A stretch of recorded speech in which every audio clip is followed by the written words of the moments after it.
absolutely no doubt in my mind, and I think most of you who are on this call will know about that. I believe that good quality, affordable and sustainable housing is the bedrock of communities. There's absolutely no doubt in my mind that that has to be an absolute priority for us. We've seen an increase from the previously outsourced service from 28% of use of local contractors up to 76%. That is delivering, we believe, in the first year, around about £37.5 million to the local economy in terms of the spend that we are delivering. So, proud of what we've achieved in terms of the service, but also proud of the wider benefits to the city of us delivering the service in the way that we do. Paying people on time, helping contractors, particularly through COVID. There's a lot of businesses under pressure, and I think we're mindful we've got a responsibility as a city council to help some of our smaller businesses, with prompt payments and supporting them through difficult times. Financial improvements achieved from the implementation of the above model are as follows. Been a consistent overachievement of the required surplus contributed to Wigan Council's overall budget targets. An annual surplus of over £840,000 achieved in 2020. This saw a 75% increase on the surplus achieved the previous year. There's been a focus on cost reduction with regards to the contractor code costs that we have, and over the past 3 years we've been achieving a £200,000 a year saving. I just wanted to talk here about culture. It has been mentioned. We had a brand given us, so we were 3C shared service, but that brand was not explored or embedded within the team. So what we did was a soft relaunch. So we relaunched 3C shared services in 2018.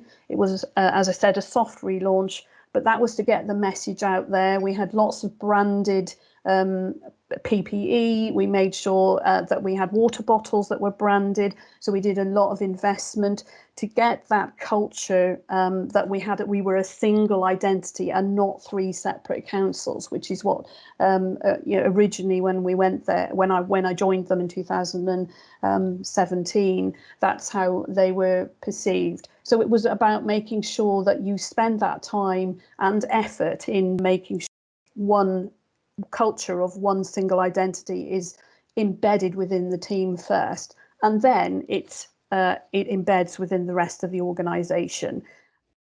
So we've seen from Green Homes grants and other projects that there are lots of benefits of pushing retrofit into the economy right now. New homes being built, construction is a big impact on the economy. But in terms of the pounds spent, retrofit outstrips new homes by about 2 to 1. And it's almost always a local economy, not the national economy in the case of new homes are built by big companies. Your heating is fixed by your local plumber. If you need an electrician, you don't phone London, you phone the local guy. And that keeps the money in your communities. Gives the skills in your communities. You start to push the apprenticeships and better qualified jobs, better paid jobs, and ultimately better homes within that community. So towards the end of March, this were an infographic that we put out across all our social medias to advise our tenants of what we were doing at that time. So as you can see, a lot of things were suspended, a lot of things were closed, but we were still carrying out as essential health and safety checks, so the gas servicing and only emergency repairs. So we were engaging with everyone, and they were thankfully letting us in the majority to carry out works. Support is also offered to all new tenants on a variety of issues, including resolving benefit issues, obtaining essential household items, managing their tenancy and financial inclusion. A risk assessment is also completed to identify any potential issues that could arise in the future. The tenant is guided through the lettings process to ensure the best possible start to their tenancy. This in turn helps to forge trusting relationships between the tenant and their income management officer. So should the tenant fall into difficulty in the future, they are confident about making contact. It also helps to reduce tenancy turnover, which in turn reduces void loss. So you can perhaps have a look at implementing new technologies, whether that be video calls with your tenants to see whether or not you're going to go out to the house, whether you need to.